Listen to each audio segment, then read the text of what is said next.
네, 이제 마지막입니다. 대한민국 새 먹거리를 위한 산업 전략이라는 주제로 권남은 산업연구원 원장님의 발표가 있도록 하겠습니다.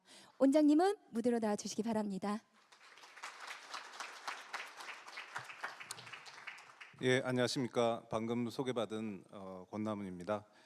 예, 제 13회 서울 이코노믹 포럼에 연사로 초청해 주셔서 대단히 감사드리고요. 제가 원래 프로그램상으로는 11시 30분에 발표를 마치도록 되어 있는데 지금이 11시 40분이네요. 그래서 이게 시간상으로는 그냥 바로 내려가야 될 시간인 것 같은데요. 제가 최대한 12시 이전에는 끝내도록 노력을 하도록 하겠습니다. 다시 한번 감사드립니다. 네. 예, 저는 앞서 여러 분들이 말씀해 주신 그런 좀 큰 그림에서의 그런 말씀이 아니라 좀 더 이제 산업에 포커스를 맞춰서 말씀을 드리도록 하겠습니다. 순서는 우선 이제 저희 산업이 맞닥뜨리고 있는 그런 글로벌 경제 질서의 변화에 대해서 모두 다 아시는 내용이지만 간단하게 말씀드리고요. 그다음에 한국 제조업의 현황 그리고 어떤 도전 과제를 갖고 있는지, 물론 이제 서비스업이라는 굉장히 큰 파트를 갖고 있지만 우리나라의 먹거리를 책임지는 제조업 중심으로 오늘은 좀 말씀드리도록 하겠습니다. 그다음에 이제 간단하게 미래 유망 및 주력 분야를 어떻게 발굴해야 하는가라는 말씀을 드리고, 그다음에 그런 산업의 이제 산업 전략을 세우기 위해서 한국형 신산업 정책의 모색에 필요한 부분들, 이런 부분들로 말씀드리도록 하겠습니다. 예, 지금 이제 세계화의 퇴조라는 말들이 이제 많이 나오고 있습니다. 실제로 저희가 생각을 해보면 이제 뭐 글로벌화 지수를 이제 미국의 PII에서 이제 한 걸 보면 1950년대 이후 2008년까지는 굉장히 급속한 세계화가 이루어졌다가 2008년 금융위기 이후에 슬로벌라이제이션, 그러니까 글로벌라이제이션이 슬로우화 됐다라는 그런 이제 얘기가 이제 나오기 시작을 했는데요. 사실은 한 10여 년 정도 그런 트렌드가 나올 때는 이거 뭐 잠깐 그런 거겠지, 글로벌 금융위기 때문에 그런 거겠지 했는데, 사실 그 후에 이제 코비드 19 코로나가 이제 오고 그리고 지금에 이르기까지 계속된 그런 추세로 하나로 자리 잡은 상태인 것 같습니다. 모두가 다 아시는 것처럼 트럼프 대통령이 취임한 게 1월 20일이고 4월 30일이 되어야 100일이 됩니다. 근데 지금이 이제 4월 초인데요. 100일은커녕 한 1년, 2년이 된 것 같은 그런 생각이 들 정도로 하루가 달리 보호무역주의적인 그런 조치들을 쏟아내고 있는 상황입니다. 며칠 전에 가장 큰 충격을 우리한테 이제 안겨줬었죠. 사실은 그런데 이제 세계화와 보호무역주의라는 어떤 충격에 저희가 지금 맞닥뜨려 있지만, 사실 앞에 이제 성경용 총장님도 말씀을 하셨지만 사실 더 그 전에 아주 큰 그런 흐름의 이제 하나는 바로 이제 기후위기와 이제 탄소 중립 규제가 되겠습니다. 사실 뭐 전 지구적인 관점에서 볼 때 기후위기를 우리가 어떻게 잘 대응을 해야 되느냐라는 게 중요하지만, 이걸 우리나라 산업의 관점에서 보자면 우리나라 입장에서는 이게 굉장히 큰 챌린지가 되겠습니다. 사실 여기 왼쪽에 나와 있는 그림은 이게 전 주요 선진국의 그런 탄소 배출 그런 추이를 나타내고 있는데요. 대부분의 선진국들은 이미 산업 구조가 탄소를 덜 배출하는 방향으로 많이 전환이 되어 있고, 그것이 지금의 그런 뭐 1.5도씨 이하로 그런 뭐 NDC라든지 이런 것을 노력하는 그런 과정에 있어서 그 자신들의 트렌드에서 조금만 더 노력을 하면 되는 상황입니다. 근데 우리나라 같은 경우에는 지금 NDC 30에 이제 올 가을이 되면 NDC 35를 이제 발표를 해야 되는 그런 상황입니다만, 지금까지의 그런 우리나라가 산업의 형태 자체가 굉장히 제조업 중심이고, 그리고 그 제조업이 상당히 탄소 배출업 중심이기 때문에 사실 이 흐름을 꺾어서 국제사회에서 우리가 약속한 그런 NDC 30, 35를 달성을 하려고 하면 어떤 정말 비상한 노력이 없이는 제조업의 기반 자체를 무너뜨리지 않으면 달성할 수 없는 그런 상황입니다. 저희가 이제 보면 이 한국 제조업의 대부분이 그러니까 제조업 중심이기도 하지만 저희가 뭐 철강이라든지 뭐 시멘트라든지 그런 석유화학이라든지 이런 것들이 전부 다 탄소 다배출 업종이고요. 그리고 사실 반도체라든가 어떤 자동차라든가 이런 것들이 직접적으로는 탄소 다배출 업종이 아닌 것처럼 되어 있지만 간접적인 부분까지 합쳐보면 역시 그것들도 다 탄소 다배출 업종입니다. 그래서 아주 저희가 기술 혁신을 통해서 이거를 정말 개척을 해나가든지, 그렇지 않다면 아주 굉장히 그 지금 현재로서는 사실 지금 현재 추세가 계속된다면 제조업 기반을 무너뜨리지 않고는 달성하기 어려운 그런 챌린지가 되겠습니다. 사실 이제 트럼프가 이 탄소 중립에 대해서 굉장히 회의적인 시각을 하면서 우리에게 아주 약간의 시간을 벌어주는 게 아닌가 이런 생각을 하고는 있습니다만 과연 이제 어떤 식으로 그게 뭐 트럼프 그 전 세계적인 어떤 그런 탄소 중립화의 그런 흐름 자체가 바뀌는 건 아니기 때문에 이것이 이제 우리의 챌린지가 되겠습니다. 세 번째로 제가 들고 싶은 것은 이제 빅테크의 영향력 강화와 AI의 발전입니다. 뭐 다 이거는 이제 한 1, 2년 된 자료긴 합니다만 전 세계의 그런 어떤 시장 가치, 그 플랫폼의 시장 가치들을 이렇게 쭉 집계를 해보면 압도적으로 이 크기가 시장 가치의 크기를 나타내는데 압도적으로 미국 기업들이 차지를 하고 있고요. 그 다음에는 이제 아시아 패시픽 기업들이 있는데 사실은 그 안을 들여다보면 거의 대부분은 중국 기업입니다. 그에 비해서 뭐 유럽 기업들은 아주 거의 미미하거나 거의 보이지 않는 수준이죠. 이런 흐름이 최근에는 AI의 발전과 더불어서 더 강화될 수 있다 이런 이제 이 걱정들이 나오고 있습니다. 이게 2024년에 민간 기업의 AI 투자 현황을 나타내고 있는 그래프인데요. 뭐 이미 많이 잘 알려져 있지만 미국과 중국이 아주 압도적인, 우리나라가 이제 9위 정도를 차지하고 있어서 순위로서는 사실 그렇게 뒤처진 것 같지 않아 보이지만 이 투자의 규모를 보면 미국과 중국과 비교할 때 압도적으로 뒤떨어져 있다.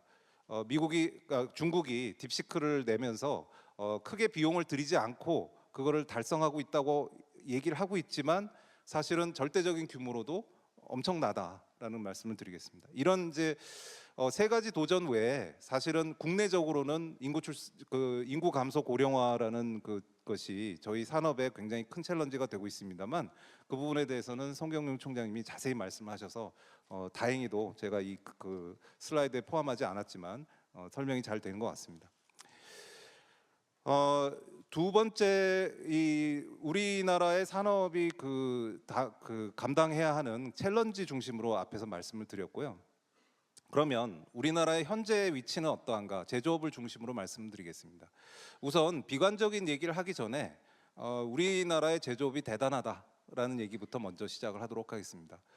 가끔 우리가 이제 너무 이제 위기 중심으로 얘기를 하다 보니까 깨닫지 못하는 부분이 있는데 한국의 제조업은 굉장히 대단한 수준입니다. 우리나라가 뭐 그 세계 10대 국가라고 하는데 제조업만으로 따지면 거의 5대 국가 안에 들었다고 해도 과언이 아니겠습니다. 사실 미국, 중국 그리고 인도 이렇게 굉장히 사이즈가 크고 엄청난 규모의 국가 3개를 제외하면 독일, 일본 정도를 하고 독일, 일본 정도가 우리하고 이제 비견될 수 있는 나라고요. 그 외의 나라들은 사실 우리처럼 고루고루 제조업의 그런 역량을 가지고 있는 나라가 없습니다. 정말 이것은 대단한 성과입니다. 그 자체는 우리가 인정을 해야 되는데요. 과연 이런 대단한 성과를 앞으로 유지할 수 있느냐? 정말 이제 앞으로 내리막길만 남았느냐라는 것이 지금의 이제 숙제가 되겠습니다. 실제로 역시 많이 얘기가 됐습니다만 우리나라의 산업 경쟁력을 따져보면 뭐 기술적인 부분, 뭐 산업 이 가격적인 부분 그리고 뭐 기타 여러 가지 부분을 따져보면 정말 앞서 나가고 있다라고 말할 수 있는 부분이 뭐 조선, 디스플레이, 가전 정도에 불과하고 나머지의 산업들은 굉장히 챌린지를 안고 있거나 어떤 변화가 필요한 그런 수준에 지금 와 있는 상황입니다. 그래서 저희가 이제 이것도 이미 한 뭐 1, 2년 정도 시간이 지난 거긴 한데요. 여기 각계각층의 전문가들을 중심으로 해서 저희가 이제 조사를 해서 어떤 그런 이 과제들을 안고 있나라는 걸 이제 조사를 한 건데 그 당시에 이제 저희가 좀 순화된 표현을 썼지만 철강이라든지 석유화학이라든지 이런 부분들은 이 상당한 어떤 변화가 필요한 그런 상황이다. 주력 산업이긴 하지만 이제 그런 것들이 나와 있었습니다. 제조업 내용을 보더라도 제조업으로부터 저희가 한때는 우리나라의 산업 경제 발전을 이끌어갔던 것이 제조업이지만 고용 창출 능력이 과거에 비해서 점점 떨어지고 있는 중이고요. 간신히 그냥 고용을 유지하는 정도에 가까운 그런 상황이고 저희 오른쪽 그림은 이게 이 오른쪽에 큰 동그라미가 있고 왼쪽에 동그라미가 있는데 같은 산업들이라고 보시면 됩니다. 같은 산업들이 오른쪽에 생산 및 수출 증가율의 측면에서 2000년대에는 상당히 높은 생산 증가율, 수출 증가율을 보였던 산업들이 일제히 2010년대 이후부터는 생산 증가, 수출 증가가 다 굉장히 줄어든 그런 상황에 처해 있습니다. 이 우리나라 산업에서 항상 지목이 되는 부분들이 굉장히 이제 규모도 커지고 그렇긴 한데 부가가치를 잘 창출하지 못한다라는 그런 이 고질적인 문제점은 여전히 이제 계속되고 있어서 OECD 국가들이랑 비교해서도 이게 좀 이 선진국에 비해서는 상당히 떨어지는 부가가치를 보이고 있는 것도 지속적으로 갖고 있는 문제입니다. 사실은 가장 큰 앞에 이제 뭐 이 도전 요인이라고 할까 하다가 그냥 여기다가 이제 포함을 시켰는데요. 가장 큰 도전은 역시 중국이라고 보시면 되겠습니다. 사실 지금은 트럼프가 워낙 이제 이 다양한 것들을 쏟아내고 있어서 저희가 그 부분들에 대한 이 시각이 조금 이제 덜 주목을 받고 있는데 지난 10년간 중국은 매우 큰 변화를 겪었습니다. 중국이 한 10년 전에 제조업 2025라는 거를 해서 제조업의 수준을 비약적으로 증가시키겠다라는 플랜을 냈었는데요. 그 당시에 이제 뭐 컨설팅이라든지 이런 데서 이제 나왔던 그 왼쪽 그래프가 뭐냐면 만약에 중국이 2025 제조업 2025에 성공한다면 가장 위협을 받을 나라가 어떤 나라인가라고 했을 때 제일 오른쪽 위 제일 끝 부분 상단에 우리나라가 있습니다. 한국이 가장 큰 위협을 받을 것이다라고 이미 10년 전에 예측을 했고요. 실제로 그렇게 되고 있는 중입니다. 뭐 이미 과학기술 수준에서 중국이 우리를 앞서고 있다는 것은 앞에서도 얘기가 나왔었고요. 저희가 이것도 역시 한 1년 반 전에 이제 했던 거라서 지금은 더 비관적인 수치가 나올 수도 있습니다만 이 각 산업별로 이제 경쟁력을 비교를 했을 때 중국에 비해서 우리가 앞서고 있는 정말 앞서고 있다라고 말할 수 있는 산업은 반도체 정도뿐이다. 메모리 반도체뿐이고 나머지는 기껏해야 한 1년 정도 뭐 주력 산업의 경우 아니면 이미 따라잡혔다라는 진단을 내렸었고요. 더 이제 암울한 것은 그 신유망 품목이라고 하는 그런 품목들은 전부 다 중국이 이미 앞서 있는 그런 상황이다라고 판단을 내린 적이 있습니다. 그래서 이 중국이 우리의 이제 경쟁자로 이제 과거에는 중국으로부터 우리가 중국을 우리의 판매 시장이자 우리와의 어떤 그런 보완적인 그런 관계에 있었다면 이제는 좀 경쟁적인 관계로 변화하고 있는 것이 굉장히 큰 챌린지가 되고 있다라는 말씀을 드리고요.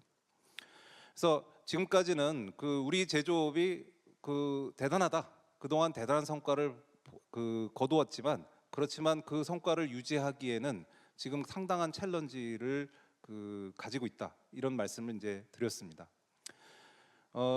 간단하게 그럼 이제 어떻게 해야 되는가? 사실은 기업을 이끄는 것은 이런 그런 산업의 경쟁력을 이끄는 것은 기업입니다. 그래서 기업들이 해야 될 몫입니다. 그래서 그러면 이제 기업의 관점에서 우리가 뭘 어떻게 해야 하느냐라는 걸 생각해 보면 결국 업그레이드 전략을 추진해야 합니다. 그래서 한 6가지 정도의 업그레이드의 방향이 있습니다. 이제 그 안에는 새롭게 글로벌 가치 사슬에 참여하는 그런 업그레이드도 있고요. 기존의 제품군을 고부가 가치 제품군으로 이동시키거나 아니면은 프로세스상 비용을 절감하고 효율화를 시키는 그런 업그레이드가 있을 수가 있고요. 또는 기존의 어떤 그런 상품으로부터 새로운 그런 인접 상품으로 기능을 새롭게 획득을 한다거나 아니면 기존 지식과 기술을 바탕으로 이 수직적인 관계에서 가치 사슬로 새롭게 진출을 한다거나 아니면은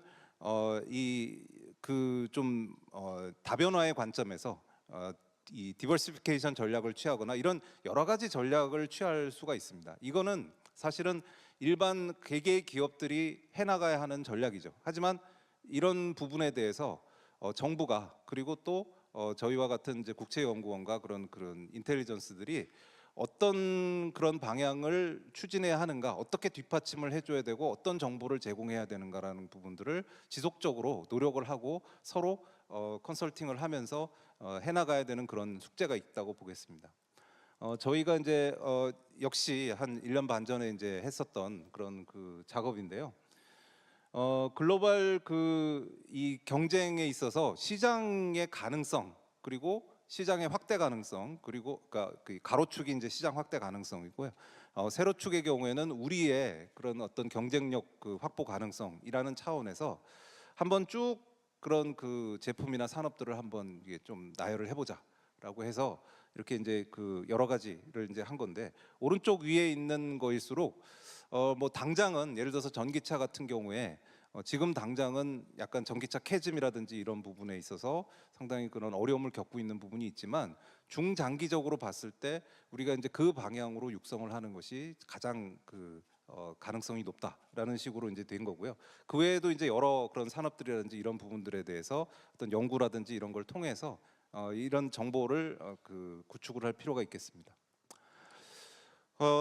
그 부분은 제가 이제 짧게 말씀드리고 나머지 한 5분 정도는 산업 정책과 관련된 말씀을 드리도록 하겠습니다. 사실은 산업 정책이라는 것이 좀 금기어로 쓰이던 시절이 있었습니다.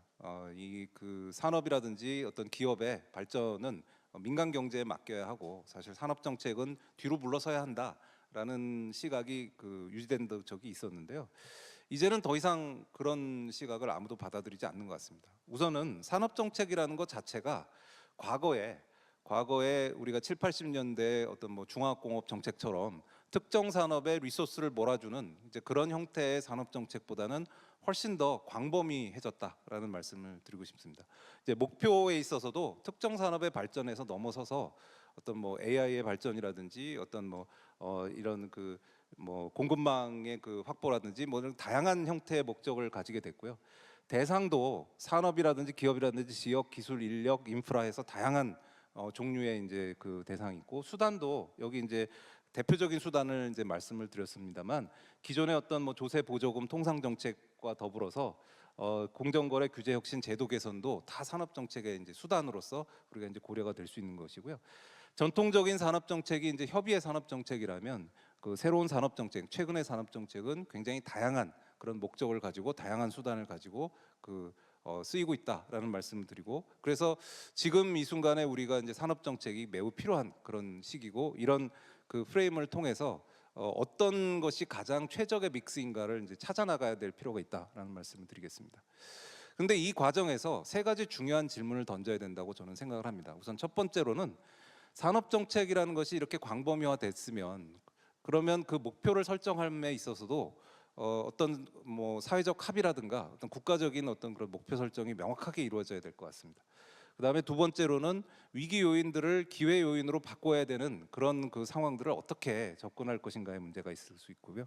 세 번째로는 어디까지 우리가 갈 수 있느냐, 얼마나 과감한 정책까지도 쓸 수 있는지, 이런 부분들에 대해서 이 충분한 그 생각을 하고 충분한 합의를 도출을 해서 그 후에는 적극적으로 밀고 나가야 될 것 같습니다. 몇 년, 한 2년 전쯤에 저 그 서울대학교, 지금 이제 중앙대학교로 옮기셨지만, 이근 교수님이 그 뭐 이런 그 표를 하나 이제 만드신 적이 있는데요. 그 당시만 해도 보니까 이제 나라마다 산업 정책의 포커스가 다르더라. 그래서 이제 미국 같은 경우에는 바이든 정부 때니까 공급망의 그 뭐가 경제 안보 중심의 그런 그 산업 정책을 하는 반면에, 중국은 이제 산업 육성 중심, 성장 중심의 산업 정책을 하고, 독일이나 일본 같은 나라는 적당히 그걸 믹스를 하면서 가고 있는데, 우리나라는 그럼 어떻게 해야 되겠느냐라고 했을 때, 적당히 믹스를 하는 게 좋겠다. 우리는 독일이나 일본처럼 이제 그런 논문을 쓰신 적이 있습니다. 근데 불과 몇 년 사이에 미국의 정책 방향이 막 바뀌었죠. 완전히 바뀌었습니다. 그래서 지금은 제조업 그 일종의 제조업 굴기죠. 그리고 이제 성장 정책 위주로 가고 있고요. 그러면 이제 우리나라는 어떻게 해야 되느냐, 이 부분에 대한 치열한 토론이 필요한 것 같습니다. 왜냐하면 앞에서 많은 연사들이 말씀을 하셨지만, 우리가 성장, 산업 육성 이것만 하면 되는 거냐? 그렇지 않다. 이런 뭐 삶의 질이라든지 환경이라든지 이런 부분도 고려해야 되는데, 많은 경우 이게 이제 상충되는 부분들이 생기잖아요. 그래서 그런 부분들에 대한 사회적 합의가 어느 정도 이루어진 상태여야, 그래야 이것이 이제 산업 정책의 효과를 얻을 수 있다, 효과적일 수 있다라는 말씀을 드리고요. 위기를 기회로 넘기는 부분은 제가 이제 약속을 드려놓고 지금 2분밖에 남지 않았는데요. 그래서 일단은 슬로벌라이제이션이라는 표현을 썼지 디글로벌라이제이션 표현을 쓰지는 않았습니다. 그래서 지금 현재 이런 상황에도 불구하고 세계화의 동력이 완전히 꺼진 건 아니다라는 말씀을 좀 드리고 싶고, 그다음 이제 미중 대결과 관련해서는 미국도 중요하고 중국도 중요합니다. 그런데 이걸 잘 생각하셔야 됩니다. 그러니까 그냥 중국이 아니니까 이제 미국이다 또는 다시 중국이다 이렇게 판단을 하는 건 너무 그 정도로만은 부족하고요. 이 미중 간의 관계 변화를 잘 봐야 합니다. 저희가 이제 오른쪽에 보면 우리가 그 중국과의 무역을 수지를 변화 추이를 보면은 중국 수입 중에 한국 비중이 많이 줄어들었고 대중 무역 수지도 계속 흑자를 가다가 이제는 적자를 보고 있습니다. 그거를 말씀드리면 깜짝 놀라시는 분들이 가끔씩 계시더라고요. 이제 그렇게 된 이유는 중국과 우리의 관계가 상당 부분 경합적 관계로 바뀌었기 때문에 그렇습니다. 예전에는 보완적인 관계다가 근데 우리와 미국과의 관계는 상당히 보완적인 관계, 예로부터 지금까지 보완적인 관계입니다. 그러면서 동시에 미국이 중국을 견제를 하면서 왼쪽 아래 그래프를 보시면은 중국 견제하면서 중국 외에 의존도가 굉장히 높아졌습니다. 중국은 거의 스테이블하거나 하락하는 그런 반면에 그런 지금의 이런 트럼프의 강경 정책을 보면 저희가 가만 보면 아니 왜 중국만 때리지 딴 나라까지 때리고 있지? 이런 생각이 들 때가 있는데요. 원래 중국을 때리기 시작했습니다. 그러다가 보니까 이거 중국만 때려가지고는 문제가 해결이 안 되네. 다른 쪽으로 이게 의존도가 굉장히 높아졌기 때문에 그렇게 된 거거든요. 거기에 이제 우리도 끼어 있습니다. 우리의 이제 대미 무역 흑자가 굉장히 커진 것도 그거에 이제 끼어 있는데요. 이런 부분들에 저희가 좀 중간에 끼어 있는 입장에서 이런 것들을 잘 줄타기를 잘 해야 합니다. 중국도 버릴 수 없고 미국도 버릴 수 없지만 그 사이에서 우리의 산업 구조와 각 이 나라들 간의 관계를 잘 봐가면서 정책을 추진해야 한다는 말씀드리고요. 그리고 산업별로도 굉장히 다릅니다. 그래서 여기 이제 시간이 없어 설명은 안 드리겠지만 개별 요소들을 보면 산업들이 가지고 있는 리스크 요인이 굉장히 다르거든요. 그래서 어떤 거는 미국이 제 아무리 욕심을 내도 자체적인 제조업 능력을 발휘할 수 없는 부분이 있고 어느 정도는 가능한 부분이 있습니다. 그거에 따라서 우리의 중장기 전략도 달라져야 된다는 것이고요. AI에 대해서는 제가 일반적으로 한 AI를 잘 활용하면 한 1.5% 정도 생산성 증가가 가능하다 이런 예측들이 많이 있습니다. 그런데 이제 전제 조건이 있습니다.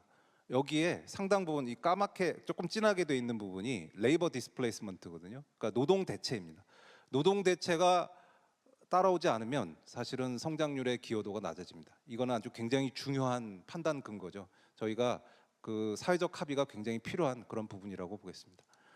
마지막으로 제가 그냥 신문 칼럼 자세히 말씀드리면 너무 좀 논란적인 얘기가 될 것 같아서 하는데 그냥 이렇게 말씀드리겠습니다. 트럼프가 상호 관세 들고 나온 그 법적 근거가 뭔지 아십니까?